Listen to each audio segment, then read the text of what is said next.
ప్రభు వలలో పాల్గొనేటప్పుడు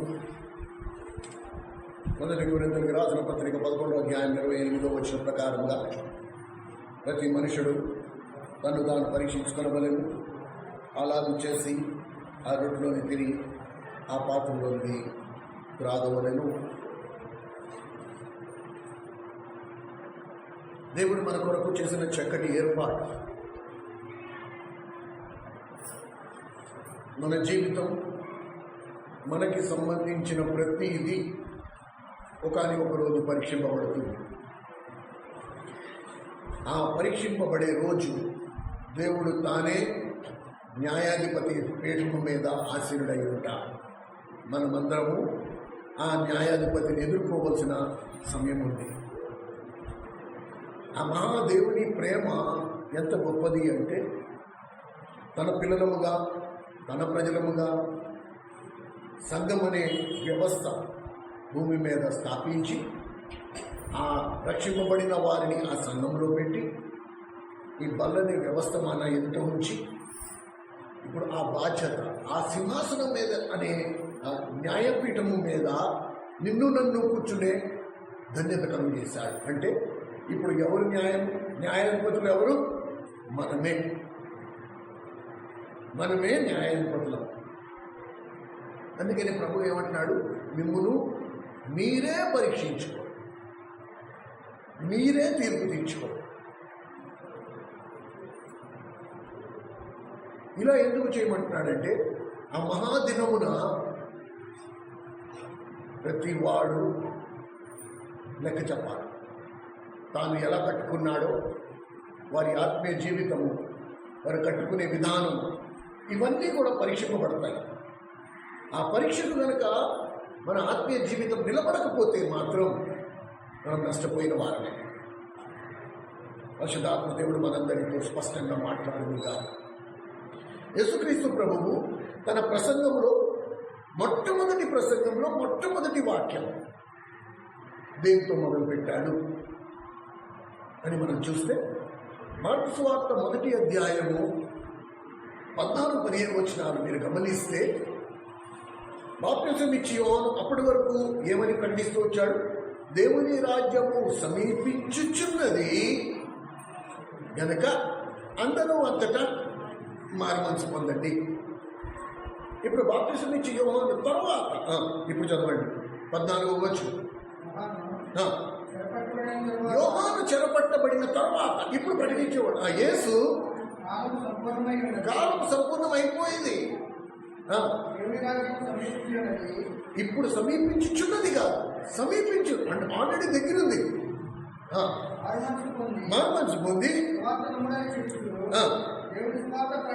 చాలు. కనుక ఒకవేళ ప్రభు ప్రసంగం చేశాడు అంటే, ఆ ప్రసంగంలో మొట్టమొదటి మాట ప్రభు నోటంట పలికిన మాట ఏంటి? దేవుని రాజ్యం వచ్చి ఉన్నది, ఆల్రెడీ వచ్చేసింది. కనుక అందరూ అంతటా మారుమనసు పొందండి. దేని విషయంలో నేను మారుమనసు పొందాలి? దేని విషయంలో నేను మారుమనసు పొందాలి? నా పాప విషయంలోనా? ఏ విషయంలో నేను మారుమనసు పొందాలి? ఫస్ట్ ఈ ప్రశ్న మనం వేసుకోవాలి. ఏ విషయంలో నేను మారుమనసు పొందాలా? సరే, ఇప్పుడు ఈ మొదటి వాక్యము ఆయన నోటితో పలికి దేవుని రాజ్యం సమీపించి ఉన్నది, అందరూ అంతటా మారుమనసు పొందండి అని చెప్పిన తర్వాత శిష్యులు, ప్రభు మాకు ప్రార్థన చేయడం ఎట్లు అని మాకు నేర్పించు అని శిష్యులు ప్రభు దగ్గరికి వచ్చినప్పుడు ఆయన ఏమని నేర్పించాడు? దాన్ని పరలోకపు ప్రార్థన. ఎవరిష్టం వచ్చినట్టు వాటి పేర్లు పెట్టేస్తున్నాడు. పరలోకపు ప్రార్థన అంటారు కొంతమంది. కొన్ని సంఘాలలో మొత్తం మీటింగ్ అంతా అయిపోయిన తర్వాత ఈ ప్రార్థన చెప్పండి, అందరు నోటెడ్ అది. సండే స్కూల్ పిల్లలు కూడా చెప్తారు, ప్రభు మాకు ప్రార్థన ఎలా చేయాలో చెప్పు, నువ్వు చేస్తూ ఉంటే నీ ప్రార్థన ఫలిస్తుంది, మేము చేస్తూ ఉంటే మా ప్రార్థన ఫలించట్లేదు అంటే, ఒరే మీరు ప్రార్థన చేసినప్పుడు ఈలాగు చెయ్యుడి, పరలోకమందున్న మా తండ్రి నీ నామము మహిమపరచబడుగాక, నీ రాజ్యము వచ్చు.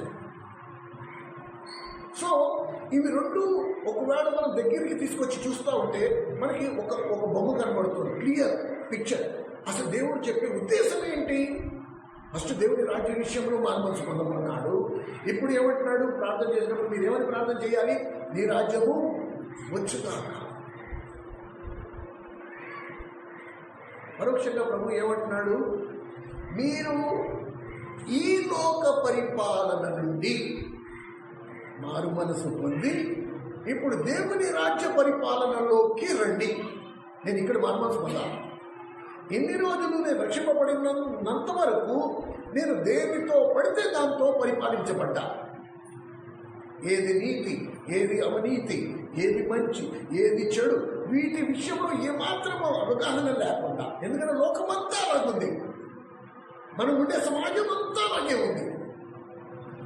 10 మంది కలిపి ఇది కరెక్ట్ అంటే అది కరెక్ట్, దేవుడి దృష్టిలో అది రాంగ్ అయినా సరే 10 మంది చెప్తున్నారు కాబట్టి ఇది కరెక్ట్. మనం అలాంటి సమాజంలో ఉన్నాం. అక్కడ నుండి నువ్వు మారు మనసు పొంది ఇప్పుడు ఎక్కడికి రావాలి? నువ్వు దేవుని రాజ్య పరిపాలన. మనందరి కోరిక అదే కదా, మనందరూ ఆశపడేది అదే కదా. నేను ఈ లోకమును విడిచిపెడితే ఎక్కడ ఉండాలనుకుంటున్నావు? చెప్పండి. ఈ లోకమును విడిచిపెడితే నేను ఎక్కడ ఉండాలి? దేవుని రాజ్యంలో ఉండాలి. ఇప్పుడు ప్రభు ఏమంటాడు? దేవుని రాజ్యం ఆల్రెడీ మీ దగ్గరికి వచ్చేసింది కనుక ఇప్పుడు మారు మనసు పొంది ఆ దేవుని రాజ్యంలో ప్రవేశించు. ఇప్పుడు దేవుని రాజ్యం ఉందంటే ఎవరి పరిపాలన ఉంది? దేవుని పరిపాలన ఉంది. ఇంతవరకు మిమ్మల్ని పరిపాలించింది ఎవరూ లేదు, మిమ్మల్ని మీరే పరిపాలించుకుంటూ వచ్చారు. మీకు ఏది కరెక్ట్ అయితే అది చేశారు, మీకు ఎలా నచ్చితే అలా ఉన్నారు, మీరు ఎలా నచ్చితే అలా మాట్లాడుతున్నారు, మీకు ఎలా నచ్చితే అలా ప్రవర్తించారు. కానీ నా రాజ్యంలో అలాగా కుదరదు. నా రాజ్యంలో నేను చెప్తా మీరు ఎలా ఉన్నారు. కనుక ఇక్కడ మనము ప్రశ్న వేసుకోవాలి. నేను ఎక్కడున్నా? దేవుని రాజ్యం లోపల ఉన్నానా, బయట ఉన్నానా? ఉదయాన్నే లేవగానే నేను ఏమని ప్రశ్నించుకోవాలంటే, దేవుని రాజ్యం నా హృదయంలో ఉందా? అంటే పరోక్షంగా నా హృదయాన్ని యేసుక్రీస్తు ప్రభు పరిపాలిస్తున్నాడా? రెండోది నేనేం చూసుకోవాలి? నా కుటుంబం యేసుక్రీస్తు ప్రభు చేత పరిపాలించబడుతుందా? నా కుటుంబంలో ఉన్న వారందరూ యేసు ప్రభు పరిపాలన కింద ఉన్నారా? మూడోది నా సంఘం. నేను ఈ సంఘానికి వెళ్తున్నాను. ఆ సంఘము ప్రభు పరిపాలన కింద ఉందా? ఆ సంఘానికి ప్రభు శిరస్సు అయి ఉన్నాడా? ఆ సంఘంలో అన్ని వాక్యానుసారంగానే ఉన్నాయా? దేవుని చిత్తం అక్కడ జరుగుతుందా? నేను అక్కడికి వెళ్ళినప్పుడు దేవుడిని చూడగలుగుతున్నాను? వర్తమానికుడు ఎవరైనా సరే ఆ వర్తమానంలో నాకు దేవుడు కనబడుతున్నాడా? నా మనసుగా అనిపిస్తుందా దేవుడు నిజంగా ఇక్కడ ఉన్నాడు? నేను చాలాసార్లు చెప్పాను, వర్తమానం చాలా బాగుంది అంటే కూడా వర్తమానం ఎలాగుంది అని దేవుడు అడగట్లేదు. దేవుడు ఏమడుగుతున్నాడు? నన్ను చూడగలిగావా? లేవు. నువ్వు నన్ను చూస్తున్నావా? నన్ను చూడగలిగావా? ఇవాళ మందిరానికి వచ్చావు, నన్ను చూసావా? నువ్వు అసలు నేను నీ పక్కనే కూర్చున్నాను.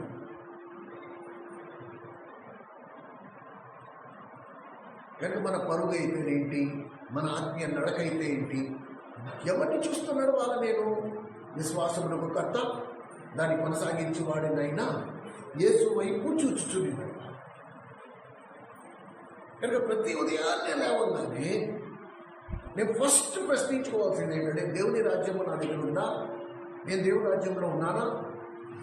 అండ్ గడిచిన వారాల్లో మనం ధ్యానించాం, దేవుని రాజ్యం భోజనం పానము కాదు కానీ నీతి, సమాధానము, పరిశుద్ధాత్మని ఆనందం. ప్రతి ఉదయాన్నే లేవగానే ఫస్ట్ నేను చెక్ చేసుకోవాల్సింది ఏంటి? ఈ 3 నాకున్నాయా? దేవుని నీతి, నా నీతి కాదు, మళ్ళీ చెప్తున్నా, దేవుని నీతి, దేవుడిచ్చిన సమాధానం, దేవుడిచ్చిన ఆనందం. లోకమిచ్చే ఆనందం కాదు, అసలు లోకమిచ్చే సమాధానం కాదు. నో, అసలు లోకముకి సంబంధమే లేదు. ఈ 3 దేవుడిచ్చినవి.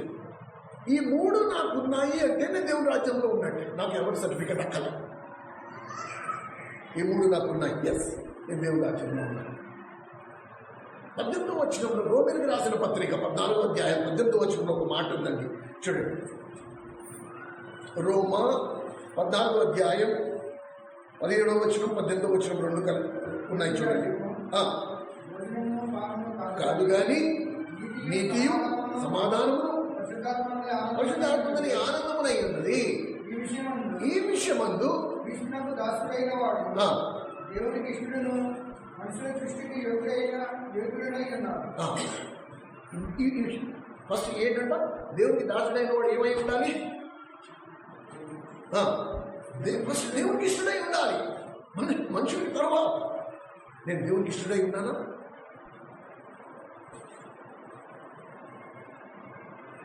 నేను చాలాసార్లు ఇది పంచుకున్నాను. ఒకే ఒక ప్రార్థన నిత్యం, దేవుడు ప్రభా నీ దగ్గర నుంచి నేను ఏమైనా అడిగితే ఒకటే అడుగుతా, ఈ శరీరము నుండి ప్రాణము పోయే లోపులో ఒక్కసారి నీ నోటంట ఆ మాట నేను వినగలిగితే నాకు అంతే చాలు. ఏ మాట? ఈయన నా ప్రియ కుమారుడు, ఈయన యందు నేను ఆనందించు. ఆ ఒక్క మాట చాలు. నాకు అక్కలే పరలోకం వద్దున, నాకు భవనాలు, ఈ లోకంలో సుఖాలు, సంతోషాలు, ఆనందాలు నాకు ఇవేం అక్కర్లేదు. నీ నోటంట ఒక్కసారి ఆ ఒక్క మాట నేను వినగలిగితే నాకు అది సరిపోతుంది, నాకు అంతే చాలు. నువ్వు నా ప్రియ కుమారుడు, నీ యందు నేను ఆనందించుచున్నాను, చాలు.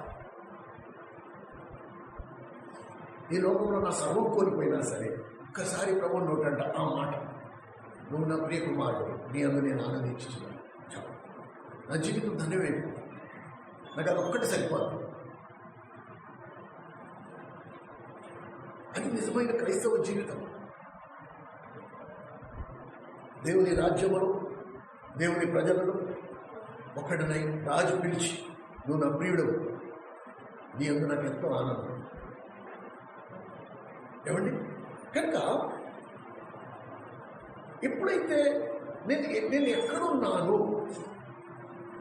ఇది నిరంతరము నేను పరీక్షించుకుంటూ ఉండాలి. లోకంలో ఉన్నానా, దేవునిలో ఉన్నానా? దేవుని నమ్ముకుంటే దేవునిలో ఉన్నట్టు కాదు. అసలు నేను దేవుని నమ్ముకున్నాను, మానవంతు పొందాను, బాప్తిజం తీసేసుకున్నాను కాబట్టి నేను దేవునిలో ఉన్నాను అనుకుంటే అది చాలా పెద్ద మూర్ఖత్వం. నో, అది దేవునిలో ఉన్నట్టుగా. యోహాను సువార్త 1వ అధ్యాయం, యోహాను సువార్త 1వ అధ్యాయం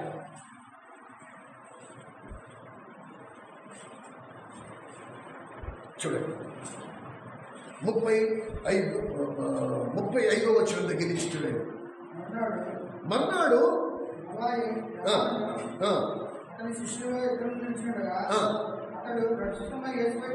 అతడు నడుచుచున్న యేసు వైపు చూచి, ఇదిగో దేవుని గొర్రెపిల్ల అని చెప్పాను.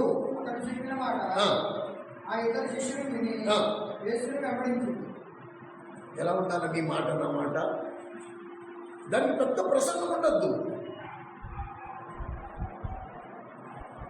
ఈయన లోక పాపములు మోసుకొని పోయే దేవుని గొర్రెపిల్ల, అలాంటి గొర్రెపిల్లతో మేము సహవాసం చేస్తున్నాము. నువ్వు ఈ ఒక్క మాట చెప్తే నీ మాట విన్నవాడు ఏం చేయాలంట? ప్రభువులో విశ్వాసం వాడికి పుట్టాలి.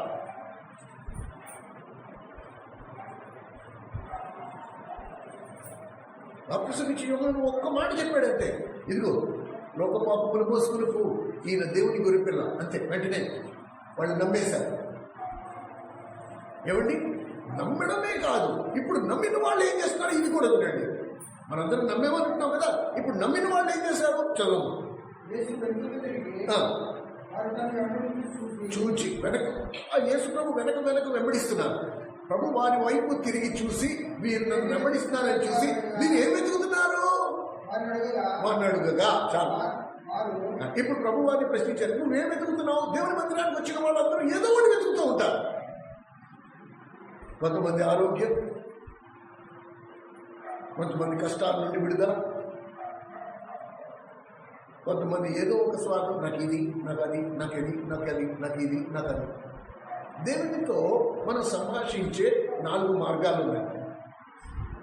మొట్టమొదటి మార్గం ప్రార్థన. సంఘంలో 100% చేసేవారిగా ఉన్నారు. మనం అందరం ప్రార్థన చేస్తాం. ప్రార్థన అనే మాటకి అర్థం ఏంటి? దేవుని యొక్క నుండి అడగడం. ఇప్పుడు ఎవరైతే దేవుని దగ్గర నుంచి ప్రార్థన చేశారో వారిలో ఎవరి ప్రార్థన ఆలకించి దేవుడు వారి ప్రార్థనలో అడిగిన దాన్ని దేవుడు వాడికి ఇస్తారో వాళ్ళలో కొద్దిమంది ఎక్కడికి వస్తారు? మళ్ళీ తిరిగి దేవుని దగ్గరికి వచ్చి మేము ప్రార్థనలో అడిగినది నువ్వు నాకు ఇచ్చినందుకు నీకు కృతజ్ఞతలు. లేక కృతజ్ఞత కలిగి ఉన్న వారు కొద్దిమంది, చాలా 10 మందిలో ఒకడు 10 మంది కుష్టి వ్యాధుల్ని బాగు చేశాడు. ఎంతమంది వెనక్కి వచ్చారు? ఒక్కడే. వాడు కూడా అన్యుడే. వాడు ఇంకా దేవుడు నమ్ముకోలే. వాడొచ్చి బిగ్గరగా కేకలు వేసి యేసుక్రీస్తు ప్రభుని స్తుతించాడు. కనుక కృతజ్ఞత చెల్లించేవాడు చాలా కొద్ది మంది, ప్రార్థన చేసేవాడు చాలా ఎక్కువ మంది. ఎన్నో రోజుల నుంచి ప్రార్థన చేసిన తర్వాత సడన్ గా ఏదైతే నేను ప్రార్థన చేసిన దేవుడు నాకు ఇచ్చిన తర్వాత కృతజ్ఞత చెల్లించడం మనకి అలవాట్లేదు. నేను ప్రార్థన చేశాను కాబట్టి దేవుడు నాకు ఇచ్చాడు అంటాను. నా విశ్వాసం ఎంత గొప్పది కాకపోతే దేవుడు నాకు ఇస్తాడు. ఎంతమంది ప్రార్థన చేస్తున్నారు, వాడికి ఎందుకు ఇవ్వలేదు, నాకే ఎందుకు ఇచ్చాడు? ఈ ప్రక్రియలో ప్రభువా నేను అడిగింది నువ్వు ఇచ్చావు, నీకు నిండా వందనాలు ప్రభువా. ఇది చాలా తక్కువ. 10 మందిలో ఒక్కడే వచ్చాడు. ఇది రెండోది. దానిపై మెట్లో ఎవరైతే ప్రభుని స్తుతించే వారిగా ఉంటారో, ఆయన ఏమై ఉన్నాడో ఆయన్ని స్తుతించే వారిగా ఉంటారో వారు ఇంకా తక్కువ. ఈ 3 మెట్లు దాటిన తర్వాత ఆరాధన అనే మాటకు అర్థం ఏంటి? మన స్వయాన్ని ప్రభు పాదాల దగ్గర, మన దేహాన్ని సజీవయాగంగా ప్రభుకి అర్పించడం. 0.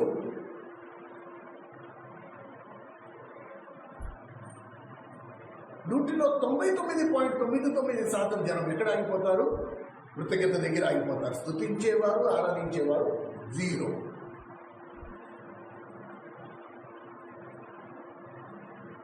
ఇక్కడ మీరు గమనించండి ఒక మాట. శిష్యులు ఆయన యొద్దకు వచ్చిన తర్వాత మీరు ఎందుకు నన్ను వెతుకుతున్నారు అని అడిగితే వీళ్ళు ఎందుకు వెతుకుతున్నారంట? వారు నువ్వు ఎక్కడుంటున్నావు? నువ్వు ఎక్కడ కాపురం ఉంటున్నావు?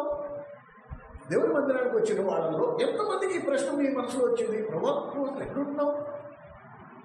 నువ్వు ఎక్కడుంటావు మాకు చెప్పు, నేను కూడా వస్తాను. ఎంతమంది దేవునితో కలిసి కాపురం చేయాలని ఇష్టపడ్డా చెప్పండి. యథార్థంగా గుండె మీద చేసుకున్నాం.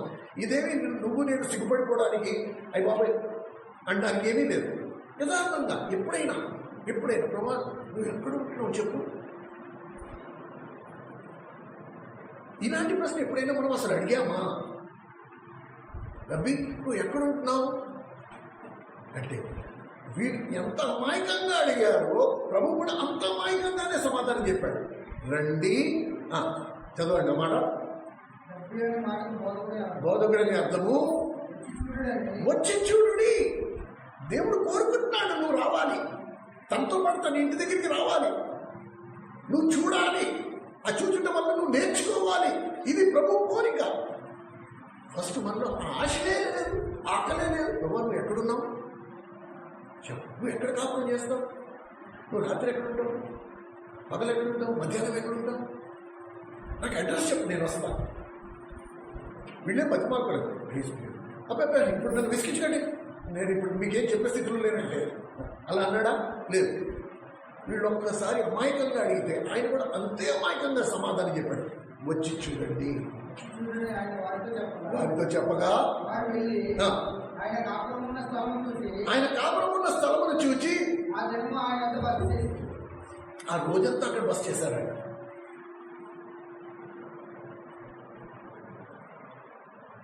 ఆ రోజంతా ప్రభువుని చూడగానే ప్రభువు ఎక్కడున్నాడు, ఆయన కాపురం ఎక్కడుంటున్నాడు అని చూసి ఆ రోజంతా అక్కడ బస్ చేశారు. చదవండి అన్నమాట. అప్పుడు పగలు రమారమి 4 గంటల యేసు మాట విని ఆయన వెంబడించిన ఇద్దరిలో ఒకడు సీమోను పేతురు యొక్క సహోదరుడు అంద్రేయ. ఇతడు మొదట తన సహోదరుడైన సీమోను చూసి నేను మెస్సియాను కలిగి ఉంటామని అతనితో చెప్పి. ఎప్పుడైతే వ్యక్తిగతంగా వాళ్ళు వచ్చి చూశారో ఇప్పుడు వాళ్ళకి అర్థమైపోయింది. నిజమైన ధనం ఎక్కడుందో అర్థమైపోయింది. నిజమైన బంగారం ఎక్కడుందో అర్థమైపోయింది.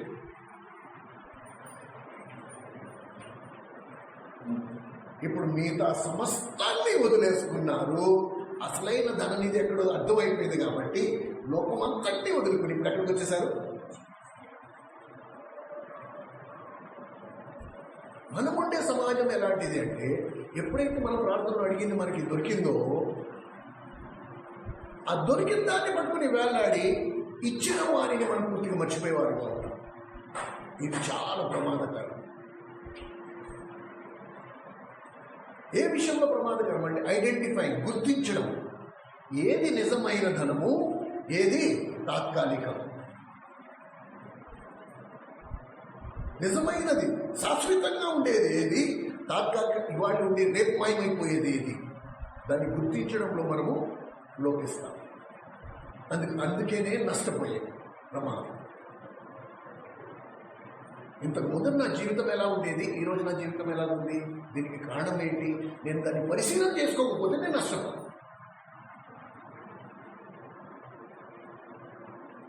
యోసేపు నాకు బాగాలేదు,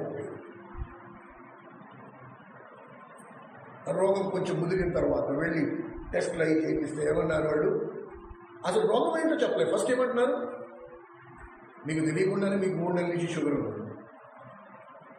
ఇప్పుడు పరీక్షిస్తేనే కదా తెలిసింది షుగర్ ఉందని. అదే పరీక్షించుకోకపోతే అసలు షుగర్ ఉన్నట్టే తెలిసేది కాదు. ప్రమాదం ఇంకెంత ఎక్కువైపోతుంది. అందుకే మాటికి టెస్ట్. ఎవరు ఎక్కడున్నావు, నేను ఎక్కడున్నా, దేవుని రాజ్యంలో ఉన్నానా, రాజ్యంలో ఉన్నానని నేను అనుకుంటానా, వాటికి కొలతలు. అందుకే ఇక్కడ చూడండి, 1 కొరింథీయులకు రాసిన పత్రిక 3వ అధ్యాయం, త్వరగా 1 కొరింథీయులకు రాసిన పత్రిక 3వ అధ్యాయం 10-11 వచనాలు. 1 కొరింథీ 3వ అధ్యాయం 10-11 వచనాలు. దేవుడు నాకు అనిపించిన కృప చొప్పున నేను నేర్పేయ శుభకాలం వలె పునాది వేసింది. మరి ఒకడు దాని మీద పెడుతున్నాడు, ప్రతివాడు దాని మీద ఎలా పెడుతున్నాడు జాగ్రత్తగా చూసుకోవాలి. ఇదిగో ప్రతి వాడు వేయబడిన పునాది తప్ప వేరొక పునాది వేయబడనేరదు. ఆ వేయబడిన పునాది మీద ప్రతి వాడును ఎలాగ కట్టుకుంటున్నాడో అది జాగ్రత్తగా చూచుకునేవారు. ఎందుకు చూసుకోవాలి? ఎందుకంటే నేను ఎలా కట్టానో అది రేపటి రోజు పరీక్షింపబడుతుంది. జీవం కలిగిన దేవుడు ఇది దేని గురించి మాట్లాడుతున్నాడు? నీ ఆత్మీయ జీవితం గురించి మాట్లాడుతున్నాడు. నీ ఆత్మీయ జీవితంలో దేంతో కట్టుకుంటున్నావు? కర్రాగడ్డి కొయ్యాకాలతోనా, వెండి బంగారం వెంటరాడుతున్నా, దేంతో నువ్వు కట్టుకుంటున్నావో అది పరీక్షింపబడుతుంది. అది అగ్నితో పరీక్షింపబడుతుంది. ఏది కాని బూడిదైపోతుందో అది లెక్కలోకి రాదు. ఏది నిలిచి ఉంటుందో అది మాత్రమే లెక్కలోకి వస్తుంది. ఇక్కడ మనం గమనిస్తే ఇది సర్వసాధారణంగా మనం చెప్పుకునే మాట. క్రైస్తవ సమాజంలో 199 మంది పునాదితోనే తృప్తి. మాకు రక్షణ ఉంది, మేము ఇక్కడ మునిగితే అక్కడ చేస్తాం. ఆ పునాది మీద అసలు పై కట్టడే లేదు. అసలు వేయబడిన పునాది అది కూడా నువ్వు వేయలే, అది జీవం కలిగిన దేవుడు వేశాడు. యేసుక్రీస్తు ప్రభు అనే పునాది మీద నువ్వు నేను నుంచున్నాం అనుకున్నాం. మరి కట్టడి ఎప్పుడు కట్టుకుంటావు?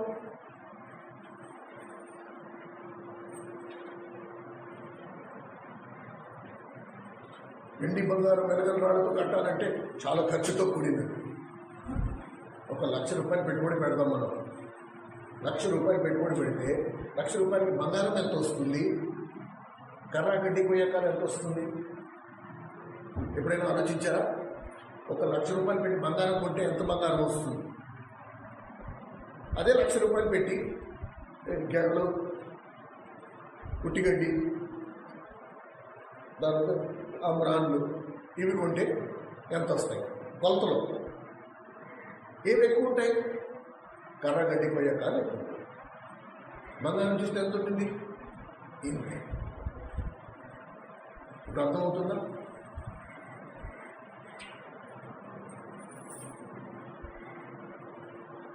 ఎందుకు ఈ మాట చెప్తున్నాము? అంటే ఇది ఒకరోజు అగ్నిలో పరీక్షింపబడుతుంది. ఈ కర్రగడ్డి పోయాక బూడిదైపోతుంది. కర్రగడ్డి కొయ్యకాలు దేనికి సూచన అంటే నా బాహ్య జీవితానికి. నేను ఎన్ని ప్రార్థనలు చేసేస్తున్నా, ఎన్ని ఉపవాసాలు ఉంటున్నా, ఎన్ని సువార్తలు చేస్తున్నా, ఎన్నిసార్లు మందిరానికి వెళ్తున్నా, ఇవంతా కంటికి కనిపించే. వెండి బంగారం వెలగన్నాడు ఎలాంటివి? ఇవి భూ అగాధంలో ఉంటాయి, ఇవి కంటికి కనిపించవు. 1 టన్ను మట్టి జల్లెడి పడితే అందులో 1 గ్రాము 1/2 గ్రాము బంగారం దొరుకుతుంది.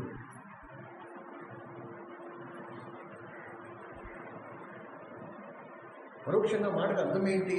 నా క్రైస్తవ జీవితంలో నేను అంత తీవ్రమైన కష్టాలు నేను అనుభవించకపోతే, దేవుని మీద ఆధారపడి నాణ్యమైన వాటితో నా ఆత్మీయ జీవితం నేను కట్టుకోకపోతే, రేపు నా ఆత్మీయ జీవితం ఆ పరీక్షకు నిలబడదు. Very very important lesson. ఈ సమాజం, మనం ఎలాంటి లోకంలో ఉన్నామో, ఇక్కడ నాణ్యత దేంతో కొలబడుతుంది? ఒక సంఘం ఉందనుకో, ఆ సంఘము యొక్క నాణ్యత దేంతో కొలబడుతుంది? ఎవరైనా మన మందిరానికి బయట పాస్టర్లు ఎవరైనా వచ్చినా, సేవకులు ఎవరైనా వచ్చినా, వాళ్ళు అడిగే మొట్టమొదటి ప్రశ్న ఏంటి తెలుసా? ఫస్ట్ మందిరం చూస్తారు, బాగా కట్టారండి మందిరం, కింద టైమ్స్ చాలా బాగుందండి మందిరం, ఎంతమంది వస్తున్నారు? ఒక్కడిని కూడా ఎంతమందిని మందిరంలో శిష్యులు ఉన్నారు అని మాట్లాడడం నేను ఇంతవరకు చూడాలి. కనుక సమాజం కొత్త ఏంటి? 500 మందా సంఘమే, ప్రయోజనం ఏంటి? అందులో బంగారం ఎంత ఉంది? కర్రాగడ్డి కొయ్యాకాలు ఎంత ఉంది? అందుకని చెప్పాను, నా భారం వ్యక్తిగతంగా దేవుడు నాకు ఇచ్చిన భారం. అండ్ నిరంతరం నేను చేసే ప్రార్థన, ప్రభువా మందిరములో, మా మందిరములో అడుగుపెట్టువాడు ఎప్పుడైనా కానీ వాడు లోపలికి వచ్చిన తర్వాత వాడికి ఏమనిపించాలి? దేవుడు నిజంగా ఇక్కడ ఉన్నాడు.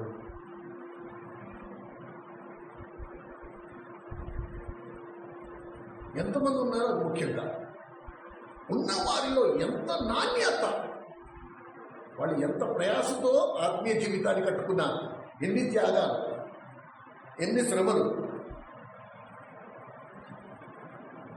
వెరీ ఇంపార్టెంట్ అండి. ఇది వ్యక్తిగతంగానే పరీక్షించుకోవాలి. నేను ఎలా కట్టుకుంటున్నాను ఆత్మీయ జీవితము? నా ప్రభు కొరకు ఎంతగా నేను నష్టపోయాను? నా ప్రభు కొరకు ఎంతగా నేను త్యాగం చేశాను? నా ప్రభు కొరకు ఎన్ని శ్రమలు నేను అనుభవించాను? వీటితో కొంత, వీటితో తోకరు. నేను కర్రగడ్డి కొయ్యాకాలతో పట్టుకుంటున్నానా, లేకపోతే వెండి బంగారం వెలగల్లాలతో పెట్టుకుంటున్నాను? సగటు విశ్వాసికి ప్రయాసతో కూడిన జీవితం అస్సలు నచ్చదు. నో, లైఫ్ చాలా హ్యాపీగా ఉండాలి, ఈజీగా ఉండాలి, సులభంగా ఉండాలి, సునాయాసంగా ఉండాలి. ఏ ప్రయాసం ఉండకూడదు, ఏ భారం ఉండకూడదు, ఏ త్యాగం ఉండకూడదు, ఏ విషయంలో కూడా. ఒక్క విషయం మీరు అందరూ గుర్తుపెట్టుకోండి, మీ ఒంటి మీద ఉన్న నులిపోగుతో సహా అది దేవుడు నీకు ఇస్తే వచ్చింది. నీదంట చిట్టు చివరికి నీ శ్వాసతో సహా అది దేవుడు నీకు ఇస్తే వచ్చింది. నువ్వు దేవుడి దగ్గర అరువు తీసుకున్నావు, అది నీది గానే కాదు. It's not yours. దేవుడు నీకు ఆయుష్ని ఇచ్చాడు. నీకంటే ఒక ఆయుష్కాలం దేవుడిస్తే నువ్వు భూమి మీద బ్రతికున్నావు. నా అనేది ఏమీ లేదు నీకు నాకు ఈ లోకంలో.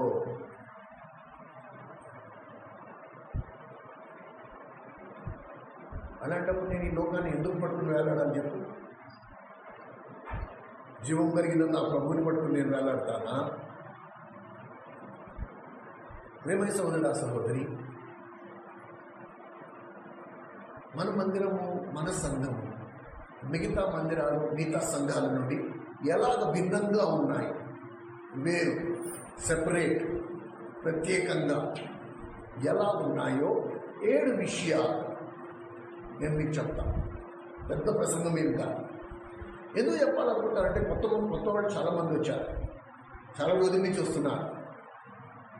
సంఘం యొక్క విలువలు ఏంటో, ఏ విలువల మీద మనం మన ఆత్మీయ జీవితాన్ని మనం కట్టుకుంటున్నామో అది మీకు తెలిసి ఉండాలి. అందుకే ఈ విషయాలు మీకు చెప్తున్నాం. ఒక 7 విషయాలు మనము లోకంలో ఉండే మిగతా సంఘాల కంటే వేరు, సెపరేట్. ఈ 7 నిత్య విషయాలలో మనం ప్రత్యేకం, ఈలాగా ఎవరూ లేరు. కనుక త్వరగా ఈ 7 సంగతులు మీరు ఇప్పుడే కాదు శాశ్వతంగా గుర్తుపెట్టుకోండి. అండ్ మీ ఆత్మీయ జీవితాలు కూడా ఈ 7 విలువల మీద నిలిచి ఉండాలి. వీటి మీద మీరు కట్టుకుంటే ఒక సేవకుడిగానే గ్యారంటీ ఇవ్వగలరు. మొట్టమొదటిది గమనించాలి మనం. మొదటి కొరింథీయులకు రాసిన పత్రిక, దయచేసి క్షమించండి, ప్రకటన గ్రంథం 17వ అధ్యాయం.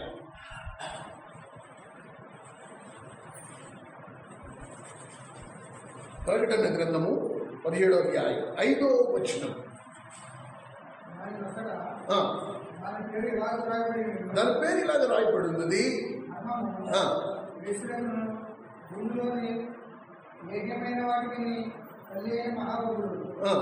మహాబబులోను.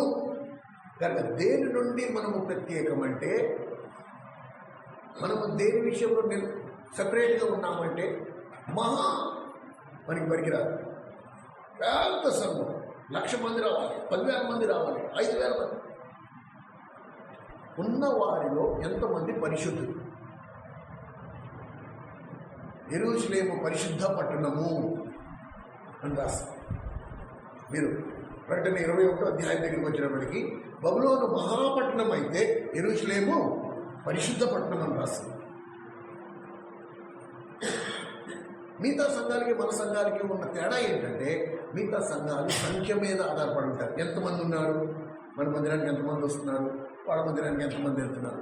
మనం వారికంటే ఏ విషయంలో భిన్నంగా ఉన్నామంటే, మనం సంఖ్య కాదు, నాణ్యత. ఎంతవరకు మనం పరిశుద్ధంగా ఉన్నాం, పరిశుద్ధమైన జీవితం ఎంతమంది మనం జీవిస్తున్నాం,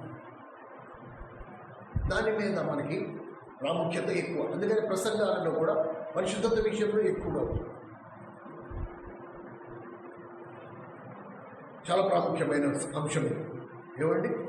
we don't stand for greatness. గొప్ప సంఘం అనిపించుకునే ఆశ అస్సలు లేదు. పరిశుద్ధమైన సంఘం అనిపించుకునే ఆశ మాత్రం ఖచ్చితంగా ఉంది. వాళ్ళ సంఘం పరిశుద్ధమైన సంఘం అండి. వాళ్ళలో సంఘంలో ఉండే విశ్వాసాలు కూడా చాలా పరిశుద్ధంగా ఉంటారు. ఈ పరిశుద్ధత ఎక్కడి నుంచి? బాహ్యం కాదు, మళ్ళీ అంతరంగం, లోపల జీవితం ఎలాగుంది, నా ఆలోచనలు ఎలాగున్నాయి, నా తలంపులు ఎలాగున్నాయి, నేను పలికే మాటలు ఎలాగున్నాయి. దేవుని మందిరంలో కంటే నా ఇంట్లో నేను జీవిస్తున్న నా జీవితం ఎలాగుంది, నా భార్యతో నాకు సంబంధం ఎలాగుంది, మేమిద్దరం ఇంట్లో ఎలా మెసులుకుంటున్నాము. Very important. కంటికి కనిపించే జీవితం కంటే కంటికి కనిపించని జీవితం ఎలా ఉందో దాని మీద ఎక్కువ ప్రాధాన్యత. ఏమండి, ఈ విషయంలో మన సంఘం మిగతా సంఘాలు అలా కాదు. అందరూ రావాలి, ఎక్కువ మంది ఉండాలి, వాడు కూడా రావాలి, వీళ్ళు కూడా తీసుకురా, వాడు కూడా తీసుకురా. సంఖ్య సంఖ్య సంఖ్య సంఖ్య జనం పెంచుకోవాలి. అస్సలు ఏమండి. రెండు బాహ్యమైన పరిశుద్ధత కంటే అంతరంగ పరిశుద్ధత మనకి ఇంపార్టెంట్. ఏ విషయంలో మిగతా సంఘాల కంటే మనం భిన్నము అంటే, మిగతా సంఘాలలో బయట చదివారా మీరు? ఉదయాన్ని లేవగానే ప్రార్థన చేసుకున్నారా? శుక్రవారం ఉపవాసం ఉంటున్నారా? స్నానం చేసి మందిరానికి వస్తున్నారా? అంత కంటికి కనిపించే జీవిత విషయంలో ఎక్కువ ప్రాధాన్యత ఇచ్చేవారు. మన సంఘం దగ్గరికి వచ్చినప్పుడు మత్తయి సువార్త 23వ అధ్యాయం, మత్తయి సువార్త 23వ అధ్యాయం 26వ వచనం.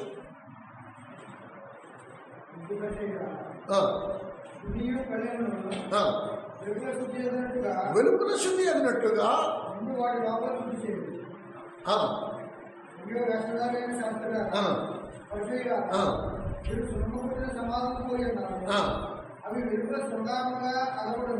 అకబడి కానీ లోపల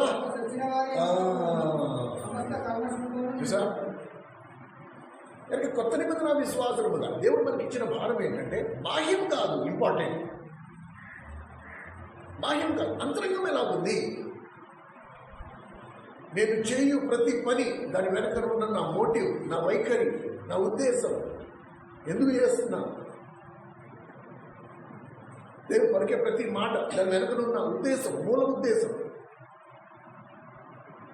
ఎందుకంటే కేవలం నా జీవితాన్ని పరీక్షించట్లే, నా నోటితోనే పలికే మాటలు కూడా దేవుడు పరీక్షిస్తున్నాడు.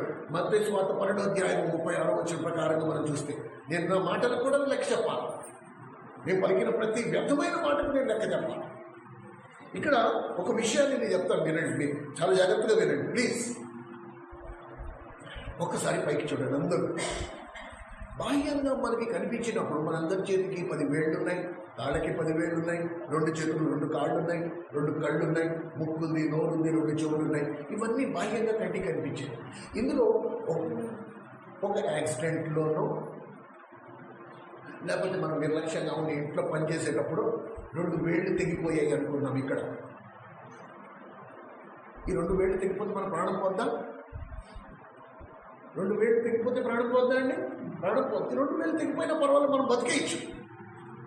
కానీ లోపల కనుక 2 కిడ్నీలు పోయాయి అనుకో, మన పరిస్థితి ఏంటి? ఇప్పుడు వెంటనే చెప్పి, ఇది బయట ఉన్న జీవితానికి లోపల ఉన్న జీవితానికి అంత తేడా.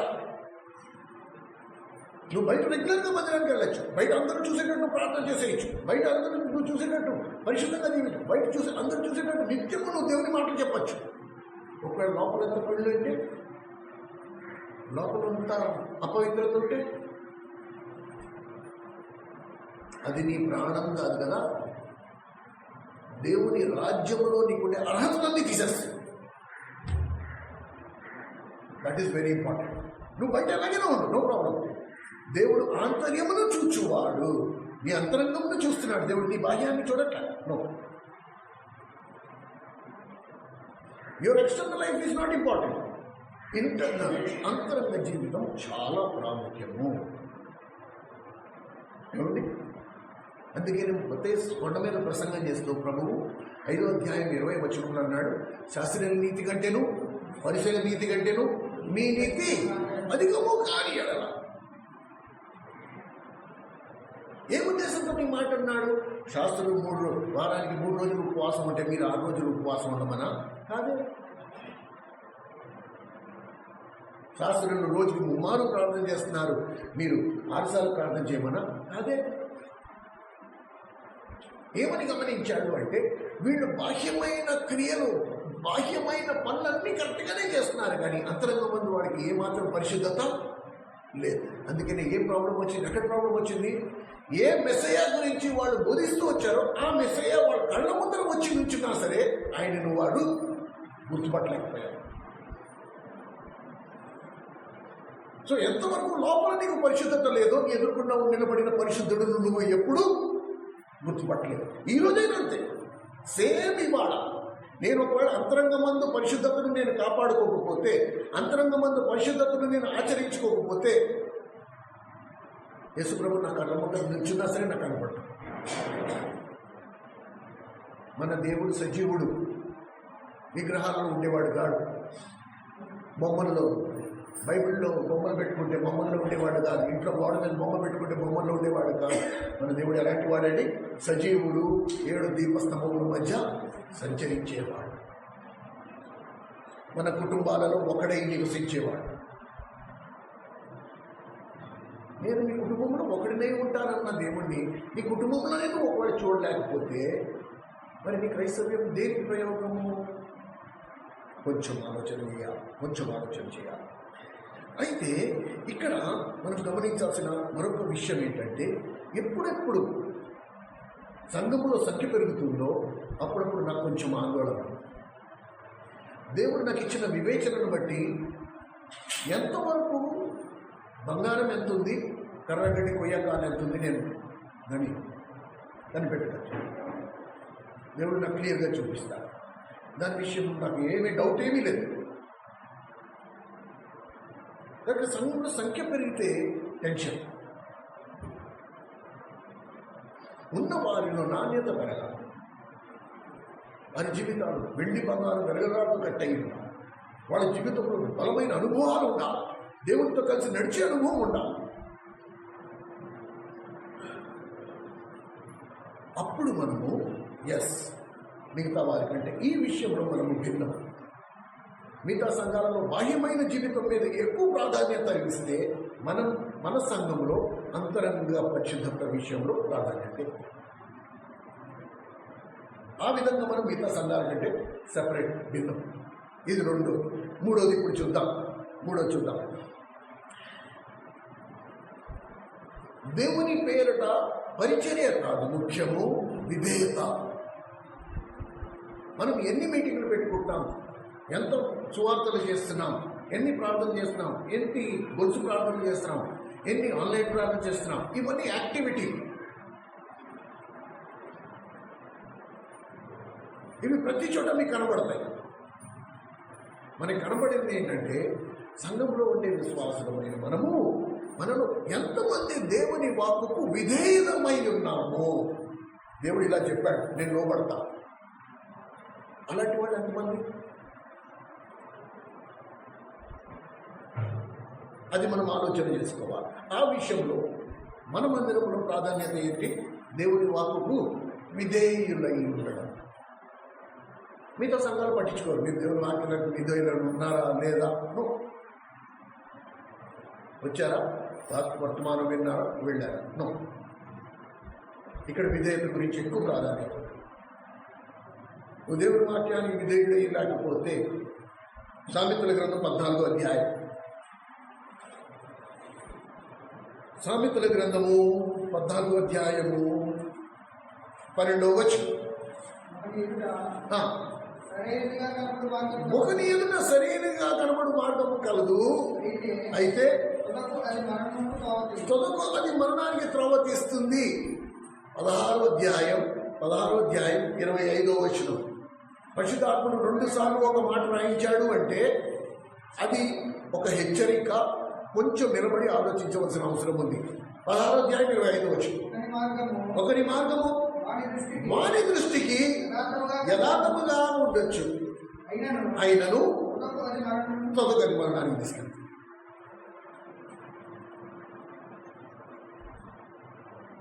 ద్రాక్ష వనంలోకి పనికి ద్రాక్ష గుత్తులు కోయడానికి పని వాళ్ళందరూ వచ్చారు. అక్కడ భత్యం ఎలాగా లెక్కేస్తారంటే ఎవరు ఎన్ని బుట్టలు తీసుకొస్తే వాళ్ళకి అన్ని దినాలు, అప్పటి దినాలలో. సరేనా? అందుకు వాళ్ళు ఏం చేసేవారంటే ద్రాక్ష వనంలోకి ద్రాక్ష గుత్తులు కోయడానికి వెళ్ళినప్పుడు 4-5 బుట్టలు, ఒక చేత్తోటి 4-5, ఇంకో చేత్తోటి 4-5 వస్తారా పోయినా తర్వాత సంగతి. మళ్ళీ బుట్ట కోసం వెనక్కి రావాలంటే టైం వేస్ట్ అయిపోతుంది. ఎన్ని బుట్టలకు వస్తే అన్ని దినాలేను కాబట్టి ఖాళీ బుట్టలు మాత్రం ఎక్కి తొక్కి తీసుకెళ్ళేవారు. ఇంకా పరుగులు, ఒక్క సెకండ్ లేట్ అయిపోతాయి. ఇప్పుడు చూడండి, 3 పూటలు, 6 పూటలు, 10 పూటలు. ఇదంతా దేని కొరకు? ఎంత ఎక్కువసేపు చేస్తే అంత ఎక్కువ డబ్బులు. అంతే కదా? వ్యవసాయం చేసేవాడు ఏం చేస్తున్నాడు? ఎక్కువ బస్తాలు పండాలి, అందుకు ఎక్కువ మందు జల్లేస్తాడు. ఏదైనా సరే లోకపరమైన కొలతలన్నీ కూడా ఎక్కువ తక్కువ దాని మీద ఆధారపడదు. అయితే ఇప్పుడు దేవుని ఆత్మతో నింపబడిన వారు కొంతమంది పనులు వచ్చారు. వీళ్ళు ఎలా వచ్చారు? ఇంట్లో ప్రార్థన చేసుకున్నారు, దేవుని స్తుతించారు, దేవుని పాటలు పాడుకుంటూ మెల్లిగా వచ్చారు. వాళ్ళకి ఏంటి నమ్మకం? ఈరోజు భత్యము మా దేవుడు మాకు సమకూర్చగలడు, మేము పరుగు పెట్టక్కల్లా. తన ప్రియులు వారు నిద్రించుచుండగా ఆయన వారికి అనుగ్రహించుచున్నాడు. 127 కీర్తనలు మనం చదువుతూ వచ్చాం. ఎలా అనుగ్రహిస్తాడు అంటే వాళ్ళు ఆడుతూ పాడుతూ వస్తే మిగతా వాళ్ళందరూ వెరినవ్వు నవ్వుతున్నారు. అరే ఇదా టైము, ఏమైనా అసలు సాయంకాలానికి ఏమైనా కుల్పలైనా ఏమైనా మీకు వస్తాయి అసలు? ఇదా నేను చీకటితో లేదు వచ్చా చూడు, ఇప్పటికీ 4 బుట్టలు మేము అప్పుడే కోసేసాం. ఇప్పుడు మీరు వచ్చి ఈడ్చుకుంటూ వెళ్తే సాయంత్రం 1 బొట్టో 2 బొట్టలు మీకెంత వస్తుంది, మేము ఎంత సంపాదిస్తున్నాం అంటే వాళ్ళు దేవుని స్తుతించుకుంటూ నేరుగా ఎక్కడికి వెళ్ళారు తెలుసా? తోట యజమానుడి దగ్గరికి వెళ్ళారు. అయ్యా మేము వచ్చాం, అరే మరి లేట్ అయిపోయింది కదా నాన్న అంటే పర్లేదండి, దేవుడు మాకు ఎంత ఇస్తే అంతే అంటే సరే అయితే బుట్టలు తీసుకుని వెళ్ళండి, మీరు కూడా పోయండి అంటే సరే అయ్యగారు మేము వెళ్తాం, కానీ ఎక్కడ పోయమంటారు మమ్మల్ని చెప్పండి అంటే వీళ్ళ యజమానుడు కదా రోజంతా తోటంతా తిరిగాడు, యజమానుడికి తెలుసు ఎక్కడెక్కడ సరైన గుర్తులు ఉన్నాయో ఎక్కువ కాశాయో యజమానుడికి తెలుసు. యజమానుడు కూర్చోబెట్టన్నాడు, అయ్యో తూర్పు వైపు అక్కడికి వెళ్తే అక్కడ ఉన్నాయి, పడమటి వైపుకి వెళ్తే అక్కడ ఉన్నాయి, ఇగో దక్షిణ వైపుకి వెళ్తే ఇక్కడ ఉన్నాయి, ఈ మధ్యలో మాత్రం విపరీతంగా ఉన్నాయి, మీరు అంత దూరం అక్కలు ఈ ఒక్కటే మీకు సరిపోతాయి అని. వీళ్ళు నేరుగా అక్కడికి వెళ్ళిపోయి ఈ పొద్దున్న పనికి దిగిన వారి కంటే ముందు వాళ్ళు బుట్టలన్నీ నింపుకొని వచ్చి ఆల్రెడీ లెక్క కూడా చెప్పేశారు. పొద్దున్నే పనికి దిగిన వారి కంటే వీళ్ళు ఎక్కువ కోసారు. వాళ్ళు వచ్చి చూసి ఆశ్చర్యపోయారు, అరే మాకంటే ఆలస్యంగా వచ్చారు, మాకంటే ఎక్కువ మీరు ఎలా కోసారు అంటే వీళ్ళు ఏం చేయలేదు, వాళ్ళు ఏం చేశారు, వీళ్ళు ఏం చేయలేదు. వీళ్ళకి ఏమనిపించింది, మాకు తోచింది ఏంటి, చీకటితో వచ్చేయాలా 6 పూటలు 3 పూటలు మనం చేస్తే వీళ్ళు ఉత్తి క్వాంటిటీ లెక్క, ఎంతసేపు చేస్తే ఎంత ఎక్కువసేపు చేస్తే అంత డబ్బులు. వాళ్ళు దేన్ని చూశారు, నాణ్యత. ఏంటా నాణ్యత, యజమానుడికి తెలుసు కనుక యజమానుడు ఎక్కడ చెప్తే నేను అక్కడికి వెళ్ళి నేను విధేయుడు అయితే దేవుడు నన్ను ఆశీర్వదిస్తాడు. యజమానుడిని అడిగారు అంటే ఫలానా చోటుకి, ఆ ఒక్క చోటే వాళ్ళు తీసుకెళ్ళిన బుట్టలన్నీ నిండిపోయాయి, వీళ్ళకంటే ముందు నిండిపోయాయి. వీళ్ళు ఏం చేస్తున్నారు, ఇక్కడ 2 గుత్తులు పడ్డాయి కాబట్టి ఇక్కడ 2 గుత్తులు, మళ్ళీ దాన్ని మోసుకుంటూ ఎదరికి వెళ్ళాలి, మళ్ళీ అక్కడ ఒక గుత్తి, మళ్ళీ మోసుకుని ఎదరికి వెళ్ళాలి. వీళ్ళు ఒక్క చోటే మొత్తం అంతా నింపేసుకుంటున్నారు. ఇది తేడా, ఇది తేడా. నాకు తోచిన మార్గం ఇది కరెక్ట్ అనుకోవడం, అది నాకు నష్టం. కానీ నా దేవుని మీద ఆధారపడ్డాం, నా యజమానుడి మీద ఆధారపడ్డాం. ప్రభు నువ్వు చెప్పు ఎక్కడికి వెళ్ళిపోయమంటాం. కనుక నాకు ఏదైతే కరెక్ట్ అనిపించిందో అది నేను చేయడం నాకు నష్టం తీసుకొస్తుంది. నేను ప్రభు సన్నిధిలో కనిపెట్టాడు, ప్రభు నువ్వు చెప్పు నన్ను ఏం చేయమంటావు, నేను నిన్నే చూస్తున్నాను, నీ వైపే చూస్తున్నాను. Very important. 4వది చూద్దాం. ఏ విషయంలో మనము మిగతా సంఘాల కంటే భిన్నం. 4వది విశ్వాసులుగా మార్చడం కాదు, మన మందిరంలో శిష్యులుగా మార్చడం. ఇది మత్తయి సువార్త 28వ అధ్యాయం 19-20 వచనాలలో మనం స్పష్టంగా చదువు. ఇది దేవుడు మనకి ఇచ్చిన ప్రత్యక్షత. అందుకే యేసుక్రీస్తు ప్రభు శిష్యుల సహవాస సంఘం అనే పేరు పెట్టుకున్నాం. విశ్వాసులుగా నో, శిష్యులు. ఎవరు శిష్యులు, నేను మీకు ఏ ఏ సంగతులు ఆజ్ఞాపించుతునో వాటన్నిటినీ వారు ఎవరు, ఈ శిష్యులందరూ గైకొనవలెనని మీరు వారికి బోధించారు.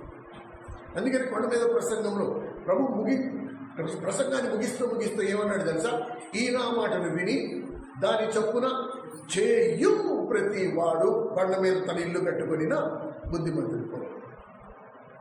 కనుక నా ఆత్మీయ జీవితం నేను దేవుని చెప్పిన మాట అన్నిటికీ విధేయుడినై ఆయన చెప్పినట్టుగా నేను చేస్తే నా రేపటి రోజు ఆ పరీక్షకు నా కట్టిన కట్టడ నిలబడుతుంది. లేకపోతే ఈ నా మాటలు విని దాని చొప్పున చెయ్యని ప్రతి వాడు ఇసుక మీద తన ఇల్లు కట్టుకుని బుద్ధిహీనుని పోలి ఉంటుంది.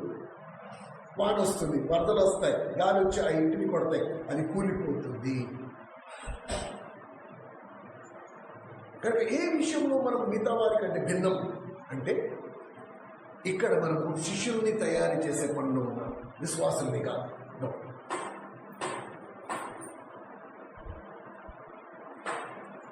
ఇద్దరు కమిషన్స్, 2 పిలుపులు ఉన్నాయి. మార్కు సువార్త 16వ అధ్యాయం 15వ వచనం ప్రకారంగా ప్రభు మీ సర్వలోకంలోకి వెళ్ళి సర్వలోకానికి సువార్త ప్రకటించుడి. కానీ మత్తయి సువార్త 21వ అధ్యాయం 19-20 వచనాల దగ్గరికి వచ్చినప్పటికి ఏమన్నాడు, మీరు సువార్త ప్రకటించి జనులందరినీ నాకు శిష్యులుగా చేయుడి. శిష్యులు ఎవరు, దేవుని మాటకు విధేయులయ్యేవారు, దేవుడు చెప్పినట్టుగా నడుచుకునేవారు. సో వచ్చిన వాళ్ళందరూ శిష్యత్వంలోకి రాకపోవచ్చు, అది వాళ్ళ వ్యక్తిగత నిర్ణయం. కానీ మన ఫోకస్, మన ప్రాధాన్యత, మన పరిచర్య దేన్ని ఆధారం చేసుకుంటుందంటే అందరూ మన శిష్యులు అవ్వాలి. ఎందుకంటే ప్రభు చెప్తున్నాడు. అండ్ కొత్త నిబంధనలో మొట్టమొదటి ప్రసంగం కూడా ప్రభు ఎవరికి చేశాడు, శిష్యులకే చేశాడు. కొండ మీద ప్రసంగం ఇది 4. 5వ దగ్గరికి వద్దాం. మిగతా సంఘాల కంటే మన సంఘం ఏ విధంగా భిన్నం అంటే, మనము దేవుడికి దశభాగాలు ఇవ్వడము కాదు, మన దేహాన్ని సజీవ యాగముగా సమర్పించే విషయంలో మనం భిన్నం.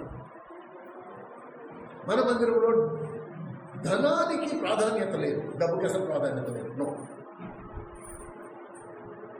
రోమీయులకు రాసిన పత్రిక 12వ అధ్యాయం 1-2 వచనాలు, మీ దేహము సజీవ యాగముగా మీ దేవునికి సమర్పించండి. ఇట్టి సేవ యుక్తమే. మనం చేయవలసిన యుక్తమే అనే మాటకు అర్థం ఏంటి? మనం చేయవలసిన పరిచర్య అది అని చెప్పడం.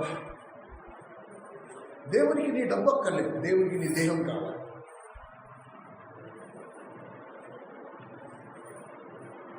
కానీ క్రైస్తవ సమాజం, మీరు ఒకవేళ తూకం వేసి చూస్తే ప్రతి మందిరాలలో ఎక్కువ ఫోకస్ దేన్ని బట్టి? దశభాగాల మీద బోధలు ఉంటాయి, కానుకల మీద బోధలు ఉంటాయి. మన మందిరంలో దానికి అసలు స్థానమే లేదు. ఇది మనం కొంచెం అర్థం చేసుకోవాలి. 6వ విషయం దగ్గరికి వద్దాం. ఇప్పుడు 6వ విషయం దగ్గరికి వద్దాం.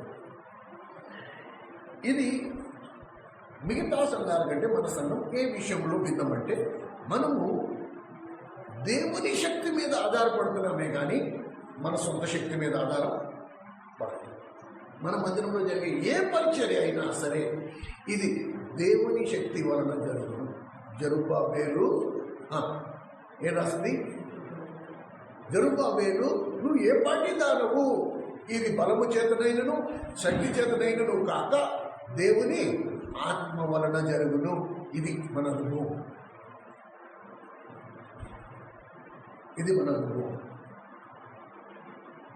అందుకే మన మందిరానికి కొత్తగా ఎవరైనా మిగతా సంఘాల నుంచి మన మందిరానికి వచ్చినా, సేవకులు వచ్చినా వాళ్ళు అడుగుతారు, ఎంతమంది వస్తారు, మీకు వారానికి కానుకలు ఎంత వస్తాయి? ఇవే ప్రశ్నలు. అసలు మేము కానుకలే పట్టము అన్నామనుకో, మేము అసలు కానుకలు పట్టమంటే అంటే కానుకలు పట్టరా, మరి ఎలాగ ఇవన్నీ? ఆదివారం లవ్ ఫెస్ట్ ఉంటుందా? ప్రతి ఆదివారం లవ్ ఫెస్ట్ ఉంటుంది. మరి అవన్నీ ఈ కరెంట్ బిల్లు, గ్యాస్ బండ, ఇవన్నీ ఎలా వస్తున్నాయి? దేవుని శక్తి మీద ఆధారపడడానికి, సొంత శక్తి మీద ఆధారపడడానికి ఇంత వ్యత్యాసం. మనకి ఎప్పుడు ఈ ప్రశ్న రాలే, ఇంతవరకు మనకి ఎప్పుడు ఈ ప్రశ్న రాలే. ఎప్పటి నుండి దేవుడు మనకి ప్రత్యక్షత ఇచ్చాడో, ఎప్పటి నుండి మనం ఈ ప్రత్యక్షతతో కొనసాగుతున్నామో, ఈ రోజు వరకు ఎలా అనే మాట ఇంతవరకు రాదు. ఇది మనం రుజువు చేసి చూపించాం. దేవుని మందిరంలో ధనానికి ప్రాధాన్యత లేదు.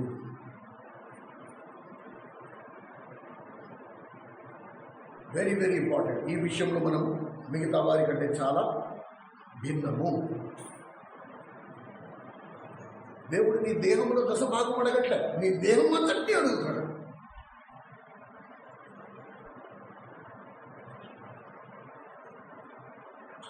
ఇది తేడా. 6వది చూద్దాం. ఏ విషయంలో మనము మిగతా వారి కంటే భిన్నం అంటే, 6వదిగా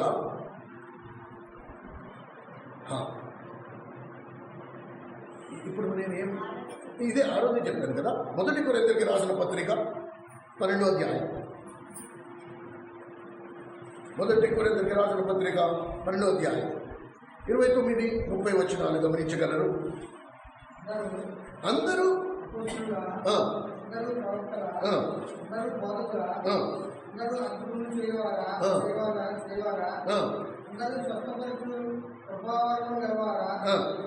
భాషలతో మాట్లాడుతున్నారా? అందరూ ఆ భాషలో అర్థం చెప్తున్నారా? ప్రభావంలో శ్రేష్టమైన వాటిని ఆసక్తితో అపేక్షించండి. అందరూ కాదు, నాట్ ఆల్. 14వ అధ్యాయం దగ్గరికి రండి. వెరీ ఇంపార్టెంట్, ఇది అండర్లైన్ చేసుకోండి. 1 కొరింథీయులకు రాసిన పత్రిక 14వ అధ్యాయం 18-19 వచనాలు. 18-19 వచనాలు. అందరికంటే ఎక్కువగా భాషలతో మాట్లాడుతున్నాను, అందుకు దేవుని స్తుతించెదను. అయినను సంఘములో భాషతో 10,000 మాటలు పలుకుట కంటే ఇతరులకు బోధ కలిగినట్లు నా మనసుతో 5 మాటలు పలుకుట లేదు. అది కానీ గంట సేపు ప్రసంగం కంటే దేవుని లేఖనంలో నుంచి 5 మాటలు నువ్వు చెప్తా చాలా శ్రేష్టం. కానీ ఏ విషయంలో మనము భిన్నము అంటే దేవుని అభిషేకముతో అపోస్తల కార్యములు 1వ అధ్యాయం 8వ వచనంలో ఏమని రాస్తుందంటే, పరిశుద్ధాత్మ మీ మీదకి వచ్చినప్పుడు మీరు శక్తి నొందెదరు. దేవుని శక్తితో, దేవుని అభిషేకంతో ఎప్పుడైతే నీకు దేవుని మాటలు చెప్పబడతాయో అది నీ జీవితాన్ని ప్రభావితం చేస్తాయి. That will influence your life. నీ జీవితంలో పెరుమార్పులు తీసుకొస్తాయి. ఇది వ్యక్తిగతంగా నా అనుభవం. దైవజనులు దేవుని ఆత్మాభిషేకంతో బోధించినప్పుడు నా జీవితంలో పెరుమార్పు. అది కూడా పెద్ద ప్రసంగాలు ఏమీ కావు. 5 నిమిషాలు, 7 నిమిషాలు, ఒక 10 నిమిషాలు, 12 నిమిషాలు, చిన్నవి కానీ చాలా బలంగా, చాలా ఫోర్స్గా వచ్చేయాలి. గొంతుకు చించుకుని అడిచి చెప్పింది కూడా కాదు. సింపుల్గా, నార్మల్గా, మామూలు సున్నితంగా అని చెప్పిన ఆ మాటలు నా జీవితాన్ని దిశనే మార్చేసాయి. నేను చూసే విధానాన్ని మార్చేసాయి, గ్రహించే విధానాన్ని మార్చేది, బైబిల్ చదివే విధానాన్ని మార్చేది, ప్రార్థన చేసే విధానం మార్చేసింది. కనుక సంఘంలో ఉండేవారు, మరి ముఖ్యంగా వాక్య పరిచర్య చేసే వారి కొరకు భారంగా ప్రార్థన చేయాలి. ప్రభువా, నిలబడుతున్న నీ దాసులు తమ సొంత తలంపులతో కానీ సొంత ఆలోచనలతో కానీ కాకుండా నీ ఆత్మతో వారు మాకు బోధించినట్లు మా ఆత్మీయ జీవితాలకు ఏవైతే అక్కరై ఉన్నాయో నీ ఆత్మతో వారు మాకు బోధించినట్లు. ఎందుకంటే వాళ్ళ మాటలతో మా జీవితాలు మారవు. Very important. ఏమండి, ఇక్కడ మనము అదే విషయాన్ని మళ్ళా చూసుకోవాల్సింది ఏంటంటే క్వాంటిటీ, క్వాలిటీ, నాణ్యత. ఎంతసేపు మనం చెప్పాము ముఖ్యం కాదు. మనం చెప్పిన దాంట్లో ఎంతవరకు ఆ వాక్యము ఎదుర్కొండా కూర్చుని వినేవారిలో కార్యాలు సిద్ధి చేసిందో, దట్ ఈస్ వెరీ ఇంపార్టెంట్. లేకపోతే ప్రయాసంతో వృధా అయిపోతుంది.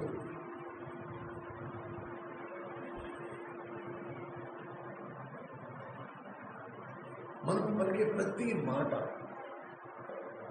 ఇది మత్తయి సువార్త 12:36 కూడా రాస్తాం. We have to be very very careful. ఒక దినం మనం లెక్క చెప్పాలి. నాకు నోరుంది కదా అని నేను ఏర్పడితే అది వాక్యం బోధించాలనుకో, ఇది నేను సేవకు వచ్చిన రోజు నుండి నాకు నేర్పించబడిన మొట్టమొదటి పాఠం. నీకు అక్కడ నిలబడి వాక్యం చెప్పే అవకాశం నీకు ఉంది కదా అని కనుక నువ్వు నోరు ఎట్టుబడితే అటు, ఎలా కావాలంటే అలా నువ్వు బోధించావా, రేపటి దినం నువ్వు లెక్క చెప్పాలి. జాగ్రత్త.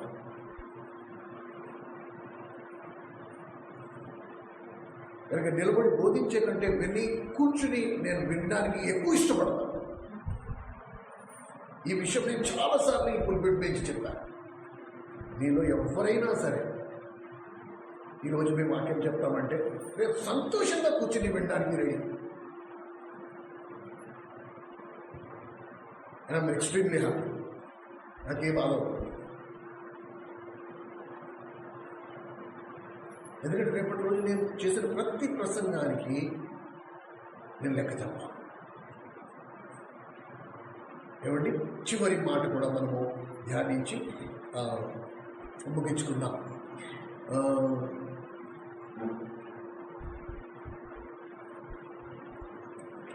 ఎస్, సంఖ్య పెంచుకొని ఒక సమాజంగా కట్టే కంటే దేవుని కుటుంబంగా కట్టబడ్డం అనేది ఇది కేవలం మనది. We are more of a family. ఒక కుటుంబముగా, ఏ కుటుంబానికి అయితే యేసుక్రీస్తు ప్రభు శిరస్సు అయి ఉన్నాడు, కుటుంబం పెద్దగా ఉన్నాడు, ఆ కుటుంబంలో మనం అందరం ఉన్నాం. We are more of a family. అది నువ్వు ఒప్పుకున్నా ఒప్పుకోవచ్చు, నువ్వు నమ్మినా నమ్మకపోయినా. మిగతా సంఘాలలో అది సంఘం కిందే ఉంది. నువ్వు ఎలా పోతావో నాకు అనవసరం. కానీ మన మందిరంలో అలా కాదు. పట్టింపు 100% పట్టింపు ఉంటుంది. ఎందుకంటే ఒక కుటుంబం కాబట్టి. ఈ విషయంలో మనము మిగతా వారి కంటే భిన్నం. ఈ 7 విషయాలలో మనము బయట సంఘాల కంటే సపరేట్గా ఉన్నాం. We are separate. ఈ 7 విషయాలు మిగతా సంఘాలు ఎక్కడ మీకు కనపడదు. No, I can give it to in writing. నేను ఇది రాసిస్తా కావాలంటే. మిగతా ఎక్కడ మనకి ఇలా ఈ 7 విషయాలు, నేను చెప్పిన 7 విషయాలు, ఈ వీడియో రికార్డ్ అయ్యింది, యూట్యూబ్లో ఉంటుంది, ఎప్పటికైనా చూపించు. ఇది వాస్తవం. ఇప్పుడు ఈ 7 విషయాల్లో ఎన్ని విషయాలలో నువ్వు నేను ఉన్నామో అది మనం పరీక్షించుకోవాలి. ఎన్ని విషయాలలో మనం అలా లేవో అది మనం పరీక్షించుకోవాలి. అప్పుడు ప్రభు వాళ్ళలో మనం పాల్గొనాలి. మరి ముఖ్యంగా ప్రతి ఉదయాన్నే లేచి నేను దేవుని రాజ్యంలో ఉన్నానా, రాజ్యం వెలుపనున్నాను, ఇది నేను పరీక్షించుకోవాలి. దేవుడిచ్చిన నీతి, దేవుడిచ్చిన సమాధానం, దేవుడిచ్చిన ఆనందం నాలో ఉందా? దాన్ని నేను అనుభవిస్తున్నానా? నేను బ్రతుకున్నానా లేదా అనడానికి ఏంటి ఆ రుజువు? ఏంటి? నా ఊపిరి ఆడుతుందా లేదా, నా గుడ్డి కొట్టుకుంటుందా లేదా, ఇది దానికి రుజువు. దేవుని రాజ్యంలో ఉన్నానా లేదా, దానికి ఆధారం ఏంటి? దేవుడిచ్చే నీతి, దేవుడిచ్చే సమాధానం, దేవుడిచ్చే ఆనందం. ఈ మూడింటిని నేను అనుభవిస్తున్నానా? నేను దేవుడి రాజ్యంలో. సో నేను చింతించాల్సిన అవసరం లేదు. ఈ మూడింటిలో ఏ ఒకటి లేకపోయినా నేను మళ్ళీ ప్రభు దగ్గరికి రావాలి. ప్రభా, దిస్ సంథింగ్ రాంగ్, నువ్వు నాకు చూపించు, నన్ను సరి చేసి మళ్ళా నీ రాజ్యంలో తీసుకురా. నీ పరిపాలన కింద నేను ఉంటా. నా ఎదురు ఉన్న మార్గం ఇది సరైందని నేను అనుకుని మరణానికి నేను గురి కాకూడనట్టు నువ్వు నన్ను కాపాడు. ప్రార్థన చేసుకున్నాను. దయచేసి మొక్కించు.